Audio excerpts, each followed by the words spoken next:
ਸਤਿ ਸ਼੍ਰੀ ਅਕਾਲ ਜੀ। ਪੰਜਾਬੀ ਰੇਡੀਓ ਤੇ ਪੰਜਾਬੀ ਟੀਵੀ ਯੂਐਸਏ ਵੇਖ ਸੁਣ ਰਹੇ ਸਾਰੇ ਸਰੋਤਿਆਂ ਦਾ ਬਹੁਤ-ਬਹੁਤ ਸਵਾਗਤ ਹੈ। ਇਸ ਸਮੇਂ ਦੇ ਵਿਸ਼ੇਸ਼ ਪ੍ਰੋਗਰਾਮ ਖਬਰ ਤੇ ਨਜ਼ਰ ਦੇ ਵਿੱਚ।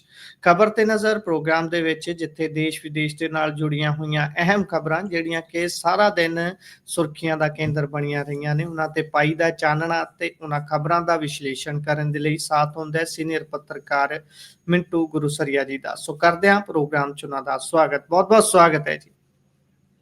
ਸ਼ੁਕਰੀਆ ਸਾਰਿਆਂ ਨੂੰ। ਸਤਿ ਸ੍ਰੀ ਅਕਾਲ ਜੀ। ਸਤਿ ਸ਼੍ਰੀ ਅਕਾਲ ਜੀ। ਸੋ ਅੱਜ ਦੇ ਪ੍ਰੋਗਰਾਮ ਦੇ ਸਪਾਂਸਰਸ ਨੇ ਖਾਲਸਾ ਇੰਸ਼ੋਰੈਂਸ। ਲੰਬੇ ਸਮੇਂ ਤੋਂ ਇੰਸ਼ੋਰੈਂਸ ਦੇ ਖੇਤਰ 'ਚ ਸੇਵਾਵਾਂ ਨਿਭਾ ਰਹੇ ਨੇ। ਤੁਸੀਂ ਇੰਸ਼ੋਰੈਂਸ ਬਾਬਤ ਗੱਲਬਾਤ ਲਈ ਇਹਨਾਂ ਨਾਲ ਸੰਪਰਕ ਕਰ ਸਕਦੇ ਹੋ। ਨੰਬਰ ਹੈ 408 272 2500। ਟਿਰਕਿਆਣਾ ਇਮੀਗ੍ਰੇਸ਼ਨ ਲਾ ਫਰਮ। ਜੇ ਟਿਰਕਿਆਣਾ ਉਹਨਾਂ ਨਾਲ ਸੰਪਰਕ ਕਰ ਸਕਦੇ ਹੋ ਜੇਕਰ ਇਮੀਗ੍ਰੇਸ਼ਨ ਬਾਬਤ ਕਿਸੇ ਤਰ੍ਹਾਂ ਦੀ ਸਲਾਹ ਕਰਨੀ ਹੈ। Krishan Dhanota Yuba City. Baljinder Singh Nijjar Woodland. GN lube ਵਾਲੇ ਟਰੱਕ ਵਾਸ਼ ਕਰਦੇ ਨੇ, ਆਇਲ ਚੇਂਜ ਕਰਦੇ ਨੇ, 에ਅਰ ਬ੍ਰੇਕਸ ਦਾ ਕੰਮ ਤਸੱਲੀ ਬਖਸ਼ ਕਰਦੇ ਨੇ। ਤੁਸੀਂ ਇਹਨਾਂ ਦੇ ਕੋਲੋਂ ਨਵੇਂ ਪੁਰਾਣੇ ਟਾਇਰ ਵੀ ਖਰੀਦ ਸਕਦੇ ਹੋ। ਲੋਕੇਸ਼ਨ ਸੈਂਟਾਨੇਲਾ ਦੇ ਵਿੱਚ ਹੈ। ਨਿੰਮਾ ਸਹੋਤਾ ਹੋਣਾ ਦਾ ਨੰਬਰ ਹੈ 209 277 0113। Jaswinder Singh Nagra Roswell. Avtar Singh Sangha Yuba City. Baldev Singh Kang Yuba City. ਧੰਨਵਾਦ ਇਹਨਾਂ ਸਾਰੇ ਸਪਾਂਸਰਸ ਦਾ। ਹੁਣ ਰੁਕ ਕਰਦੇ ਹਾਂ ਜੀ ਖਬਰਾਂ ਦਾ। ਮਿੰਟੂ ਜੀ, ਸਭ ਤੋਂ ਪਹਿਲੀ ਖਬਰ ਤੇ ਜੇਕਰ ਆਪਾਂ ਆਈਏ ਤਾਂ ਦਿੱਲੀ ਦੇ ਵਿੱਚ ਜਿਹੜਾ ਬਲਾਸਟ ਹੋਇਆ ਉਸ ਤੋਂ ਬਾਅਦ ਪੂਰੇ ਦੇਸ਼ ਦੇ ਵਿੱਚ ਜਿੱਥੇ ਸੁਰੱਖਿਆ ਨੂੰ ਲੈ ਕੇ ਸਵਾਲ ਖੜੇ ਹੋ ਰਹੇ ਨੇ, ਰੈੱਡ ਅਲਰਟ ਤੇ ਕੰਮ ਚੱਲ ਰਿਹਾ ਸਾਰੇ ਪਾਸੇ, ਉੱਥੇ ਗ੍ਰਿਫਤਾਰੀਆਂ ਦਾ ਵੀ ਇੱਕ ਦੌਰ ਜਾਰੀ ਹੈ। ਵੱਖ-ਵੱਖ ਗੱਲਾਂ ਪਰਤ ਦਰ ਪਰਤ ਖੁੱਲ੍ਹ ਕੇ ਸਾਹਮਣੇ ਆ ਰਹੀਆਂ ਨੇ। ਕੋਈ ਕਿਸੇ ਹੋਰ ਦੇਸ਼ ਦੀ ਸ਼ਮੂਲੀਅਤ ਦੱਸ ਰਿਹਾ ਹੈ, ਕੋਈ ਜੀ ਫਲਾਨੇ ਸੌਫਟਵੇਅਰ ਦੇ ਉੱਤੇ ਆਪਸ ਦੇ ਵਿੱਚ ਗੱਲਬਾਤ ਕਰਦੇ ਸੀ। ਕਈ ਤਰ੍ਹਾਂ ਦੀਆਂ ਨੇ, ਪਰ ਇਸ ਨੂੰ ਪੰਜਾਬ ਨਾਲ ਜੋੜਦੇ ਆ। ਪੰਜਾਬ ਦੇ ਵਿੱਚੋਂ ਦਿੱਲੀ 'ਚ ਹੋਏ ਬਲਾਸਟ ਦੇ ਮਾਮਲੇ ਦੇ ਵਿੱਚ ਕਰੀਬ 10 ਗ੍ਰਿਫਤਾਰੀਆਂ ਹੋਈਆਂ ਨੇ ਜੀ। ਬਿਲਕੁਲ ਬਿਲਕੁਲ ਗੁਰਪ੍ਰੀਤ ਜੀ। ਇਸ ਵੇਲੇ ਜੇ ਕਹੀਏ ਤੇ ਆਪਣੇ ਇੰਡੀਆ ਦੇ ਵਿੱਚ, ਹਾਲਾਂਕਿ ਜੇ ਤੁਸੀਂ ਦੇਖੋਗੇ ਤੇ ਪੰਜਾਬ ਦੇ ਵਿੱਚ ਇਹ ਖਬਰ ਕੋਈ ਬਹੁਤੀ ਗਰਮ ਖਬਰ ਨਹੀਂ ਹੈ। ਜੀ ਜੀ। ਤੁਸੀਂ ਨੋਟ ਕਰੋਗੇ ਪੰਜਾਬ ਦੇ ਵਿੱਚ ਇਹ ਖਬਰ ਕੋਈ ਬਹੁਤੀ ਗਰਮ ਖਬਰ ਨਹੀਂ ਹੈ। ਪਰ ਜੇ ਤੁਸੀਂ ਪੂਰੇ ਇੰਡੀਆ ਦੇ ਲਿਹਾਜ਼ ਨਾਲ ਓਵਰਆਲ ਦੇਖੋਗੇ, ਕਿਉਂਕਿ ਆਪਾਂ ਨੈਸ਼ਨਲ ਮੀਡੀਆ ਚੈੱਕ ਕਰਦੇ ਰਹਿੰਦੇ ਆ, ਆਪਣਾ ਕੰਮ ਹੈ, ਤੇ ਕਈ ਵਾਰ ਆਪਣੀ ਆਡੀਅנס ਦੇ ਵਿੱਚੋਂ ਜਾਂ ਪੰਜਾਬੀਆਂ ਦੇ ਵਿੱਚੋਂ ਸਾਰੇ ਜਾਣੇ ਜਿਹੜੇ ਆ ਉਹ ਇਸ ਤਰ੍ਹਾਂ ਵੱਖ-ਵੱਖ ਐਂਗਲਾਂ ਤੋਂ, ਵੱਖ-ਵੱਖ ਕੋਨਾਂ ਤੋਂ ਤੇ ਵੱਖ-ਵੱਖ ਮੰਚਾਂ ਤੋਂ ਚੀਜ਼ ਨੂੰ ਨਹੀਂ ਦੇਖਦੇ। ਤਾਂ ਲਿਹਾਜ਼ਾ ਮੈਂ ਇਸ ਚੀਜ਼ ਨੂੰ ਮਹਿਸੂਸ ਕੀਤਾ, ਸ਼ਾਇਦ ਤੁਸੀਂ ਵੀ ਇਸ ਗੱਲ ਦੇ ਨਾਲ ਸਹਿਮਤ ਹੋਗੇ, ਕਿ ਪੰਜਾਬ ਦੇ ਵਿੱਚ ਇਹ ਉਨੀ ਗਰਮ ਖਬਰ ਨਹੀਂ ਹੈ। ਪਰ ਨਹੀਂ। ਜੇ ਤੁਸੀਂ ਉੱਤੇ ਦੇਖੋਗੇ ਨੈਸ਼ਨਲ ਮੀਡੀਆ ਜਾਂ ਹੋਰ ਸੋਸ਼ਲ ਮੀਡੀਆ ਦਾ ਜੇ ਟ੍ਰੈਂਡ ਦੇਖੋਗੇ ਤਾਂ ਇਹ ਖਬਰ ਬਹੁਤ ਵੱਡੀ ਖਬਰ ਆ। ਬਹਰਹਾਲ ਜੀ ਇਹਨਾਂ ਨੇ ਅੱਜ ਇੱਥੋਂ ਕੁਝ ਬੰਦੇ ਜਿਹੜੇ ਆ ਉਹ ਗ੍ਰਿਫਤਾਰ ਕੀਤੇ ਆ, ਤੇ ਉਹਦੇ ਵਿੱਚ ਗਿਣਤੀ ਤੇ ਜਿਹੜੀ ਆ ਉਹ ਆਪਾਂ ਇਸ ਵੇਲੇ ਕਹਿ ਲਓ ਕਿ ਲਗਭਗ 10 ਦਸੀ ਦੀ ਆ।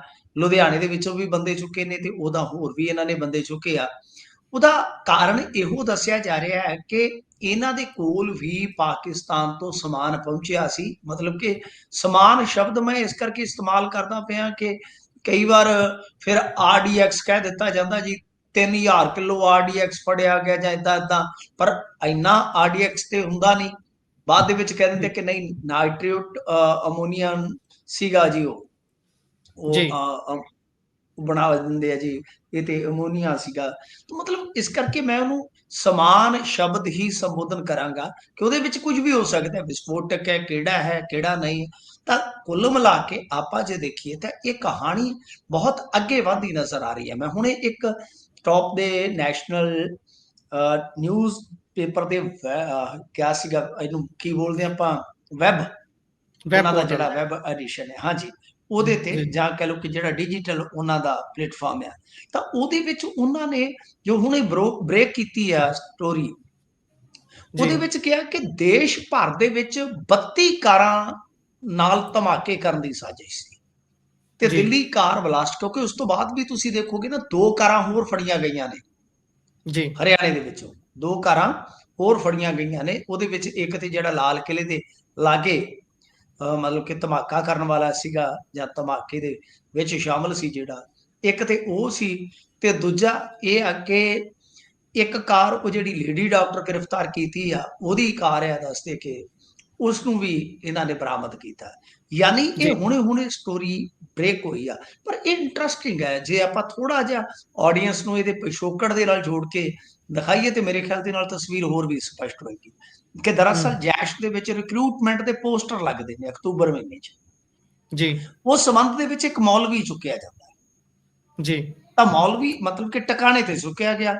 ਉਸਨੇ ਮਤਲਬ ਕਿ ਜਦੋਂ ਇੰਟਰੋਗੇਟ ਕੀਤਾ ਗਿਆ ਉਸਨੂੰ, ਇੰਟਰੋਗੇਸ਼ਨ ਦੇ ਦੌਰਾਨ ਉਸਨੇ ਜੀ, ਲੀਡ ਦੇ ਦਿੱਤੀ ਹੈ ਵੀ ਆ ਫਲਾਣਾ ਡਾਕਟਰ। ਤਾਂ ਡਾਕਟਰ ਤੋਂ ਗਾਂ ਇਹ ਕੰਮ ਚੱਲਿਆ ਤੇ ਅਸਲ ਦੇ ਵਿੱਚ ਕੀ ਆ ਕਿ ਇਹਦੇ 'ਚ ਇੱਕ ਜਿਹੜੀ ਲੇਡੀ ਸੀ, ਉਹ ਸਾਦੀਆ, ਜਿਹੜੀ ਕਿ ਮਸੂਦ ਅਜ਼ਹਰ ਦੀ ਭੈਣ ਆ, ਉਹਦੇ ਸੰਪਰਕ ਸੀ, ਜਿਹਦਾ ਘਰ ਵਾਲਾ ਜਾਨੀ ਸਾਦੀਆ ਦਾ ਘਰ ਵਾਲਾ ਇੰਡੀਅਨ ਏਜੰਸੀਆਂ ਨੇ ਜਾਂ ਮਤਲਬ ਕਿ ਇਹਨਾਂ ਦੀ ਸੁਰੱਖਿਆ ਫੋਰਸ ਤੋਂ, ਇਹਨਾਂ ਨੇ ਮੈਨੂੰ ਪਤਾ, ਉਹ ਮਾਰਿਆ। ਮਤਲਬ ਕਿ ਜੀ, ਇੰਡੀਆ ਜ਼ਿੰਮੇਵਾਰ ਹੈ ਉਸ ਚੀਜ਼ ਵਾਸਤੇ, ਉਹ ਸਮਝਦੇ ਆ। ਤਾਂ ਮਤਲਬ ਕਿ ਉਹਨੇ ਫਿਰ ਇਹਨਾਂ ਨੂੰ ਮਤਲਬ ਕਿ ਬ੍ਰੇਨ ਵਾਸ਼ਡ ਕਹਿ ਲਓ ਕਿ ਜਾਂ ਜਿੱਦਾਂ ਮਰਜ਼ੀ ਆ, ਕਿ ਫਿਰ ਤਿਆਰ ਕੀਤਾ ਤੇ ਫਿਰ ਇਹ ਬਹੁਤ ਵੱਡਾ ਮੈਡਿਊਲ ਜਿਹੜਾ ਹੈ ਕਈ ਮਹੀਨਿਆਂ 'ਚ ਬਣਿਆ। ਐਸਾ ਦਾਵਾ ਹੈ, ਕਥਿਤ ਜੀ, ਤੌਰ ਤੇ ਐਸਾ ਦਾਵਾ ਹੈ ਕਿ ਇਹ ਕਹਾਣੀ ਇੱਥੋਂ ਸਟਾਰਟ ਹੁੰਦੀ ਹੈ, ਜਿਹਦੇ ਵਿੱਚ ਜੀ, ਫਿਰ ਬੜੇ MBBS ਡਾਕਟਰ, ਉਹ ਜਿਹੜੀ ਤੁਸੀਂ ਦੇਖਿਆ ਹੀ ਆ, ਇੱਕ ਲੇਡੀ ਡਾਕਟਰ ਵੀ ਇਹਨਾਂ ਨੇ ਫੜੀ ਹੈ, ਜਿਹੜੀ ਕਿ ਟੌਪਰ ਰਹੀ ਹੈ ਕਿਸੇ ਵੇਲੇ ਦੀ।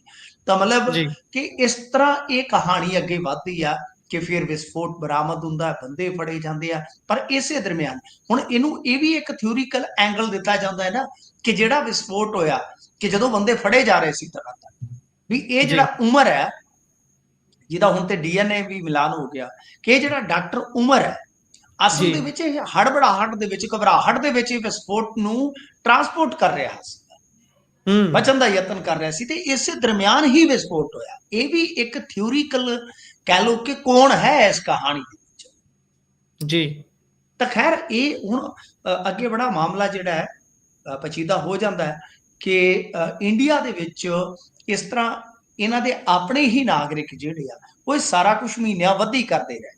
ਤੇ ਇਸੇ ਦਰਮਿਆਨ ਜੇ ਹੁਣ ਆਪਾਂ ਮੀਡੀਆ ਅਦਾਰਿਆਂ ਦੇ ਦਾਅਵੇ ਮੰਨੀਏ, ਤਾਂ ਗੁਰਪ੍ਰੀਤ ਜੀ ਉਹ ਤੇ ਕਹਿੰਦੇ ਕਿ ਜਨਵਰੀ ਤੋਂ ਇਹਨਾਂ ਨੇ ਸਟਾਰਟ ਕੀਤਾ ਸੀ।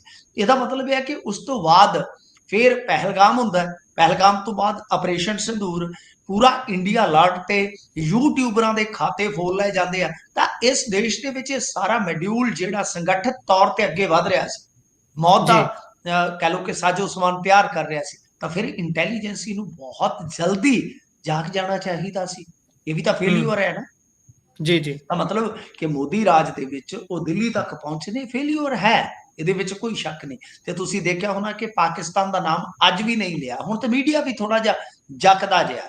ਤਾਂ ਹੁਣ ਗੱਲ ਇਹ ਆ ਕਿ ਬੜੇ ਵੱਡੇ ਸਵਾਲ ਨੇ, ਬੜੇ ਵੱਡੇ ਪ੍ਰਸ਼ਨ ਨੇ ਕਿ ਤੁਰਕੀਏ ਤੱਕ ਮਸਲਾ ਜੁੜਦਾ, ਜਿਵੇਂ ਤੁਸੀਂ ਕਿਹਾ ਕਿ ਬਾਹਰਲੇ ਮੁਲਕਾਂ ਤੱਕ ਮਾਮਲਾ ਜੁੜਦਾ ਹੈ। ਤੁਰਕੀ ਤੇ ਵੈਸੇ ਵੀ ਤੁਹਾਨੂੰ ਪਤਾ ਹੀ ਆ, ਇੰਡੀਆ ਦੇ ਅਗੇਂਸਟ ਪਾਕਿਸਤਾਨ ਦੇ ਨਾਲ ਖਲੋਤਾ ਸੀ ਆਪਰੇਸ਼ਨ ਜੀ, ਜੀ, ਸਿੰਦੂਰ ਦੇ ਦੌਰਾਨ। ਉਹਨਾਂ ਦੇ ਤਾਂ ਡਰੋਨ ਵਗੈਰਾ ਜਿਹੜੇ ਕੰਮ ਕਰਦੇ ਰਹੇ ਨੇ। ਤਾਂ ਮੇਰੇ ਖਿਆਲ ਦੇ ਨਾਲ ਇੰਡੀਆ ਹੁਣ ਬੜੀ ਇੱਕ ਸੈਂਸਿਟਿਵ ਪੋਜੀਸ਼ਨ ਤੇ ਖਲੋ ਗਿਆ ਜਾ ਕੇ। ਅਮਰੀਕਾ ਦਾ ਸਾਥ ਹੈ ਨਹੀਂ, ਚਾਈਨਾ ਸਿੱਧਮ ਸਿੱਧਾ ਜਿਹੜਾ ਹੈ ਉਹ ਪਾਕਿਸਤਾਨ ਦੀ ਪਿੱਠ ਤੇ ਖਲੋਤਾ, ਤੁਰਕੀ ਖਲੋਤਾ।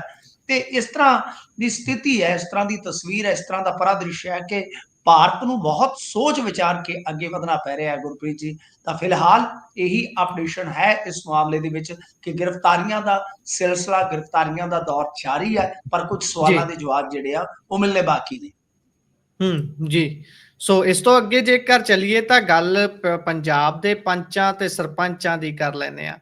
ਇਹ ਪੰਚਾਂ ਸਰਪੰਚਾਂ ਦੀ ਪ੍ਰਮੋਸ਼ਨ ਹੋਈ ਹੈ ਜਾਂ ਫਿਰ ਇਹਨਾਂ ਨੂੰ ਨੱਥ ਪਾਈ ਗਈ ਹੈ ਜਾਂ ਫਿਰ ਕੋਈ ਤਕਨੀਕੀ ਪਹਿਲੂ ਹੈ? ਇਸ ਨੂੰ ਆਪਾਂ ਕਿਵੇਂ ਦੇਖੀਏ? ਪਾਇਓ ਚਾਨਣਾ। ਅੱਜ ਦੀਆਂ ਅਖਬਾਰਾਂ ਇਹ ਗੱਲ ਦੱਸਦੀਆਂ ਨੇ ਕਿ ਹੁਣ ਜਿਹੜੇ ਮੰਤਰੀ ਸੰਤਰੀ ਹੁੰਦੇ ਨੇ, ਜਿਹੜੇ ਸਰਕਾਰੀ ਵੱਡੇ ਅਹੁਦਿਆਂ ਤੇ ਹੁੰਦੇ ਨੇ, ਜਿੱਦਾਂ ਉਹਨਾਂ ਨੂੰ ਸਰਕਾਰੀ ਛੁੱਟੀ ਲੈਣੀ ਪੈਂਦੀ ਹੈ ਵਿਦੇਸ਼ ਜਾਣ ਤੋਂ ਪਹਿਲਾਂ, ਹੁਣ ਪੰਚ ਸਰਪੰਚ ਵੀ ਉਸ ਘੇਰੇ 'ਚ ਆ ਗਏ ਨੇ ਜੀ। ਤਕਨੀਕੀ ਤੌਰ ਤੇ ਕੀ ਇਹ ਜ਼ਰੂਰੀ ਹੈ ਜਾਂ ਫਿਰ ਇਹਦੇ ਨਾਲ ਕੋਈ ਫਾਇਦਾ ਹੋਊਗਾ ਜਾਂ ਫਿਰ ਇਹ ਸਿਰਫ ਤੇ ਸਿਰਫ ਇੱਕ ਨੱਥ ਪਾਉਣ ਦਾ ਤਰੀਕਾ ਇਹਨੂੰ ਮੰਨੀਏ?